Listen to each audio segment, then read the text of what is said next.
December 20th, 1941. The skies over Luzon, Philippines. The Pacific is on fire. 10 days after Pearl Harbor, Japanese forces surge across the islands and seas of the western Pacific. On the morning of the 20th, the humid air above Luzon trembles with the sound of engines, dozens of them. Lieutenant Commander Tadashi Nakajima, a veteran pilot of the Imperial Japanese Navy, scans the horizon from the cockpit of his Mitsubishi A6M-0.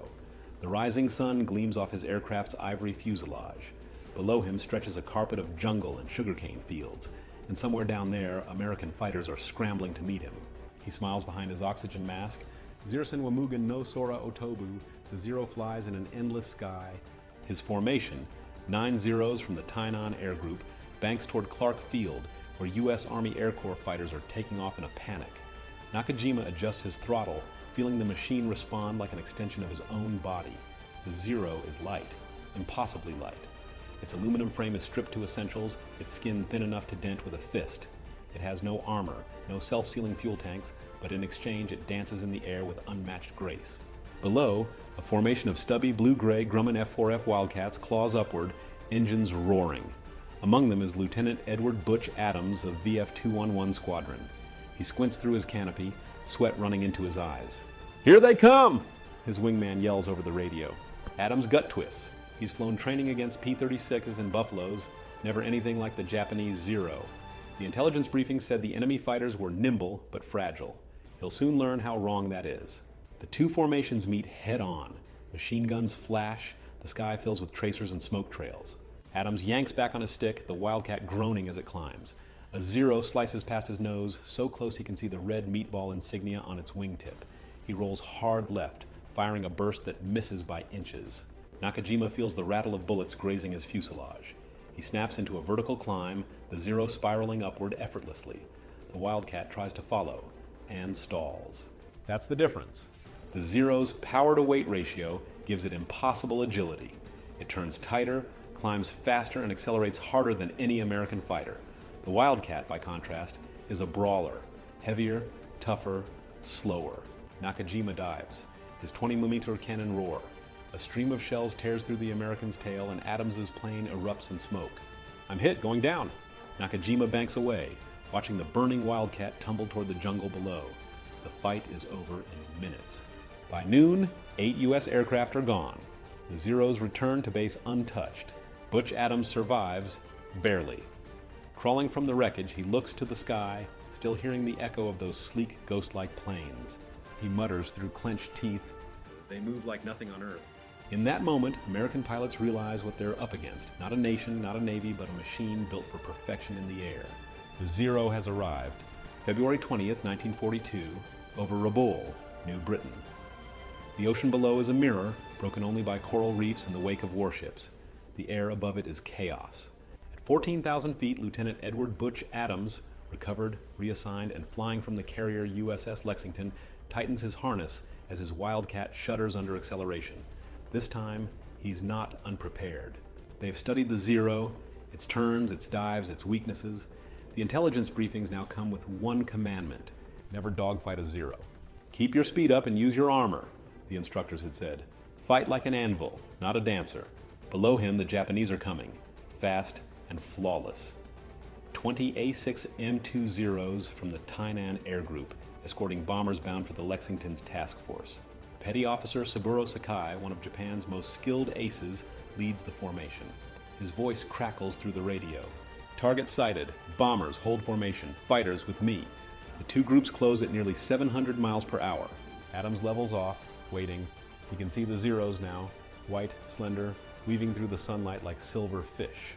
"Blue leader to all Wildcats," he calls. "Stay high, hit and run. Don't turn with them." Seconds later, the sky explodes. The Wildcats dive into the formation, guns blazing. Tracers slash through the bombers. One Mitsubishi G4M Betty bursts into flame, tumbling toward the ocean. Zeros peel off to intercept, curving up in impossibly tight spirals. Adams' wingman screams over the radio, "They're on me! They're on me!" A Zero loops behind him, its twin 20mm cannons hammering.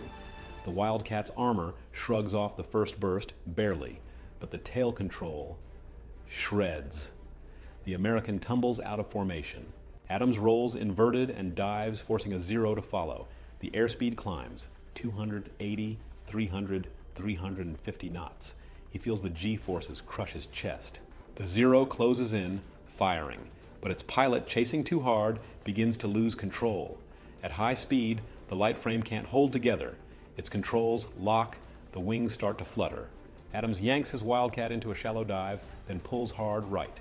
The Japanese plane overshoots, wobbles, and in a flash of silver, it breaks apart. Got him, Adams whispers. You can't take it that fast, can you? For the first time, the Americans have found the Zero's limit: fragility. It can turn tighter, yeah, but not faster. Push it too hard and it dies. The battle rages on. Wildcats dive, fire, and climb away. Zeros twist and roll, graceful but delicate, their light frames bleeding energy in every maneuver. From his cockpit, Sakai watches the Americans fight differently now. They don't fall for his spirals, don't chase his climbs. Instead, they hit, hard, precise, and vanish into the clouds. He respects them for it. They are learning, he mutters. They have courage and steel. By late afternoon, the fight breaks off. The Japanese bombers retreat with heavy losses. The U.S. fleet survives. As the Wildcats regroup over the waves, the radio crackles with exhausted laughter. Hell of a scrap. They bleed like we do. Adams wipes the sweat from his brow, the cockpit stinking of oil and gunpowder. Below, the Pacific stretches endless and blue, scattered with debris and burning fuel. He knows they didn't win, not yet, but they're no longer prey. For the first time in the Pacific War, the Zero has met something it can't quite outfly: adaptation. And the Americans are just getting started. June 4th, 1942, Midway Atoll. Dawn breaks over a restless Pacific. The smell of salt, fuel, and fear lingers in the air as the U.S. Navy braces for what will become one of the most decisive battles in history. On the deck of the USS Yorktown, the rising sun glints off the wings of a squadron of F-4F-4 Wildcats. Pilots huddle beside their aircraft, helmets in hand, listening to final briefings shouted over the drone of idling engines. Lieutenant Edward Butch Adams, now a seasoned combat pilot, tightens his chin strap. He's been flying almost non-stop since Pearl Harbor. His Wildcat bears scars from Rabaul and Coral Sea, patched bullet holes, oil stains, chipped paint, but it still flies like a fist of steel. Across the ocean, the Japanese are coming. 4 carriers strong, the most powerful naval air force on Earth. Their spearhead, over 100 A6M Zeros, led by veterans who've ruled the skies since 1941. Among them, Lieutenant Commander Shigeru Itaya, one of Japan's finest aces, who helped lead the attack on Pearl Harbor. Today, he'll face an enemy that's no longer the same. 700 hours. Enemy inbound, multiple contacts, 30 miles out. The radio explodes with chatter. Wildcats scramble, their radial engines roaring as they climb into formation. Adams' squadron, VF-3, takes position above the torpedo bombers preparing to strike. The plan is simple: hold the Japanese fighters off long enough for the attack squadrons to get through. Simple, but not easy. The first wave hits like a storm. Zeros dive from 15,000 feet, sunlight flashing on their wings as they cut through the formation. Their machine guns rake across the Wildcats' line, splintering aluminum and glass. Adams jerks his stick, pulling his F-4F into a steep dive. A Zero screams past his canopy, missing by inches. He loops upward, guns blazing, tracers slicing through the blue. Splash one? The Zero explodes in a burst of orange fire. But the sky is chaos. Everywhere, twisting contrails, burning aircraft, fragments of aluminum raining into the sea. Below, Devastator torpedo bombers from the USS Hornet are slaughtered as they crawl toward the Japanese carriers, slow, vulnerable, and unsupported. Zeros swoop in, one after another, cutting them to pieces. Adams hears the desperate calls. Torpedo 9 under attack. I can't hold altitude. His stomach turns, but there's no time for grief. A Zero latches onto his tail. He dives, 300 knots, 320, the Wildcat shaking like a dying animal. The Japanese pilot stays glued behind him, cannon shells ripping past. Adams slams the throttle forward and throws the plane into a split S, using gravity and the Wildcat's heavier frame to pull away. The G-forces crush him against the seat. The Zero follows, but too steep, too fast. Its thin wings vibrate violently. At 400 knots, its control surfaces seize up. It can't turn. Adams pulls up, flips, and fires a perfect deflection burst. The Zero disintegrates in midair. You picked the wrong dance partner. By noon, the air is thick with smoke. The sea below boils with wreckage. Then, in the distance, 4 columns of black fire. The Japanese carriers, Akagi, Kaga, Soryu, and Hiryu are burning. American dive bombers striking while the Zeros were distracted have turned the pride of the Imperial Navy into floating infernos. Adams circles above, watching in awe. The unthinkable has happened. Japan's elite air fleet, undefeated for 6 months, lies in ruins. On the radio, one pilot's voice breaks through the static. We got him. We actually got him. For the first time since the war began, the tide has turned. Far below, Shigeru Itaya's Zero limps homeward, smoke trailing from its fuselage. He looks down at the burning carriers, the pride of his nation, and whispers a single word. Murio. Impossible. The myth of invincibility is gone. At Midway, the Zero still ruled the sky, but America had learned to fight smarter, harder, and longer. The Wildcat, once mocked as slow and clumsy, had proven its worth through sheer endurance and tactics. The duel between Zero and Wildcat was no longer about speed or grace. It was about will. And in the vast blue of the Pacific, will was everything. August 1943, over the Solomon Islands. The Pacific War has changed. The days of surprise and dominance are gone. Now both sides fight a brutal war of attrition. Machine against machine, pilot against pilot, sky against sky. On the deck of Henderson Field, Guadalcanal, the air hums with the sound of engines and insects. Rows of F-4F Wildcats, their paint scarred and sun-bleached, sit ready under makeshift shelters of palm fronds. Mechanics in greasy fatigues work with bare hands, patching bullet holes and swapping out worn engines in the thick, humid heat. Lieutenant Edward Butch Adams stands beside his fighter, lighting a cigarette. He's thinner now, older in the eyes. The war has burned the swagger out of him, replaced it with a steady, quiet focus. A group of new pilots gathers around him, kids fresh from training, nervous and eager. One asks, "Sir, is it true the Zero can turn inside us at any speed?" Adams smirks, flicking ash into the sand. "At any speed, it can survive. Push a Zero too far and it comes apart. You want to beat it? Make it chase you. Make him overthink." He looks out toward the sea, where distant thunderheads glow orange in the sunset. This isn't about flying fancy. It's about staying alive long enough to learn. Dawn. The scramble alarm blares, sirens howling across the field. Zeros inbound from Rabaul, 20 of them, escorting bombers headed straight for Guadalcanal. Engines roar to life. The Wildcats roll down the coral strip, kicking up clouds of white dust. Within minutes, the sky above Henderson Field is alive again, a deadly dance in the tropical sun. The Zeros slash through from above, their cannon fire shredding the air. Adams leads his flight head-on into the formation, diving straight through the bombers before the Japanese can break. His guns hammer. One bomber bursts into flame, disintegrating mid-air. Then the Zeros are on them. Adams rolls sharply, diving low, skimming just above the jungle canopy. A Zero follows, closing fast, its pilot confident, aggressive, pressing for the kill. But Adams has learned. He cuts throttle and jerks hard left. The heavier Wildcat slides wide but stable. The Zero overshoots, its speed carrying it straight into his gun sight. A burst of .50 caliber fire rips through the Zero's fuselage. The plane erupts in flame and spirals into the trees. The radio explodes with shouts and warnings. "Two on your tail, Butch. Pull up, pull up." He pulls vertical, trading speed for height, twisting through the clouds. Another Zero flashes past beneath him, missing by inches. The fight becomes a storm of turning, rolling, diving, each pilot straining against the G-forces, the noise, the fear. In that chaos, the differences between the planes blur. What matters now isn't the design, it's the man behind the stick. 15 minutes later. The sky clears, smoke and contrails drift like scars across the morning. Of the 20 Zeros that came, only half turn home. The rest burn in the jungle or float on the waves. Adams and his men limp back to Henderson Field. Their Wildcats are riddled with holes, paint scorched by cannon fire, but they're still flying.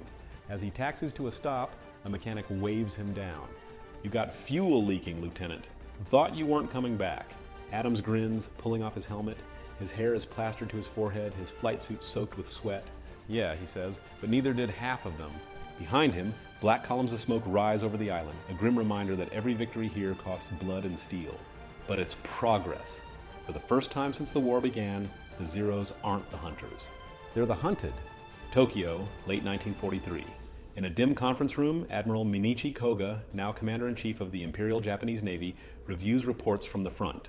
Losses are rising. Pilots, once the elite of the Empire, are being lost faster than they can be replaced. A staff officer speaks nervously. "Sir, our pilots still report superiority in maneuver, but the Americans fight differently now. They don't turn. They dive, climb, strike from above. Koga frowns. He knows what that means. Adaptation. The Zero's advantage is fading. He looks down at the photograph on his desk, a smiling pilot beside a Zero somewhere in 1941, and murmurs, "The sky no longer belongs to us." At Henderson Field, as the sun sets over another day of survival, Adams walks the tarmac, counting the holes in his fuselage. He pats the Wildcat's nose like an old friend. "You and me, old girl," he says softly. "One more round." Because in this war there are no miracles, only machines, men, and moments where both refuse to break. The Wildcat had done the impossible. It outlasted the Zero. June 19, 1944, the Philippine Sea. It is noon, and the largest carrier battle in history is about to begin. Over the horizon, the Imperial Japanese Navy launches its last great gamble, Operation A-Go, sending hundreds of aircraft toward the U.S. Fifth Fleet. To the men aboard the USS Lexington, Yorktown, and Enterprise, this day will become legend. To the Japanese pilots, it will become a graveyard.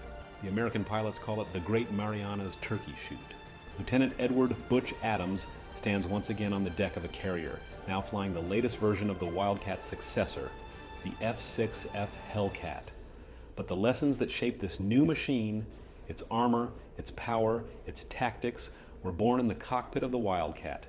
Every rivet, every inch of steel tells the story of that first desperate year when the Zero ruled the sky. As he lifts off, Adams feels the familiar kick of the engine and the weight of history behind him. The Hellcat climbs fast, steady, unflinching. Below, the Pacific glitters like a sheet of blue steel. "Enemy bogies 60 miles out, Angels 15, comes the radio call. Then faint at first, the rising hum, dozens, then hundreds of Japanese engines. The A-6M Zeros appear on the horizon, escorting bombers toward the fleet, but they are not the same Zeros that once danced through the skies over Pearl Harbor or the Philippines. They are slower now, burdened by fuel tanks and flown by hastily trained pilots. Adams leads his flight into a dive. "Keep your discipline, boys. Same rule as always. Never turn with a Zero." The American formation descends like thunder. In seconds, the sky erupts. Tracer rounds streak through sunlight. Engines scream. The air smells of oil and burning aluminum. Adams locks onto a Zero below him, its pilot trying to roll away, desperate. He fires a 2-second burst. The 20mm shells tear through the fuselage, and the plane explodes in a ball of fire. Splash one. Another, then another. The air is full of falling Zeros, spiraling down like dying birds. From the decks of U.S. carriers, sailors cheer as flaming wrecks tumble into the sea. By the end of the day, more than 350 Japanese aircraft are destroyed. The Americans lose fewer than 30.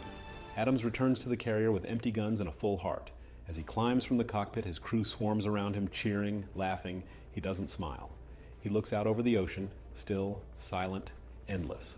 "They kept coming," he murmurs, "even when they knew." Tokyo, July 1944. Admiral Toyota, successor to Koga, listens to the reports in stunned silence. The losses are staggering. Irreplaceable pilots, wiped out in a single day. The once invincible A-6M Zero, the pride of Japan, is now obsolete, outgunned, outarmored, and outflown. The Empire's air arm, built on a decade of perfection, has been broken by the relentless tide of American industry and adaptation. A senior officer whispers bitterly, "The Americans learned faster than we believed possible." Toyota closes his eyes and nods. "They learned because we taught them." Pacific Skies, 1945. The war nears its end. Zeros still fly, but only in desperation. Many now as kamikazes, stripped of armor and burdened with bombs. The aircraft that once symbolized Japan's mastery of flight has become an instrument of its own destruction. In contrast, American skies swarm with the legacy of the Wildcat. Hellcats, Corsairs, Avengers, each one stronger, faster, deadlier than the last. The lessons of 1942, never turn with a Zero, use speed and discipline, strike from above, are now doctrine. What began as survival tactics have become the foundation of modern air combat. Epilogue? Years later, at an air show in post-war Japan, an aging American pilot meets a former Zero ace. They shake hands, both quiet, both changed. The Japanese pilot gestures toward a restored A-6M Zero, gleaming in the sunlight. "She was beautiful," he says softly. Adams nods. "She was. And she nearly killed us all." The two men stand in silence, watching the plane that defined their youth, a ghost from a war that scarred the sky itself. Because in the Pacific, it was never just steel against steel. It was two philosophies colliding, grace versus grit, precision versus endurance. And when the dust settled, the Zero, once the hunter, had become history's most haunting symbol of brilliance undone by its own perfection,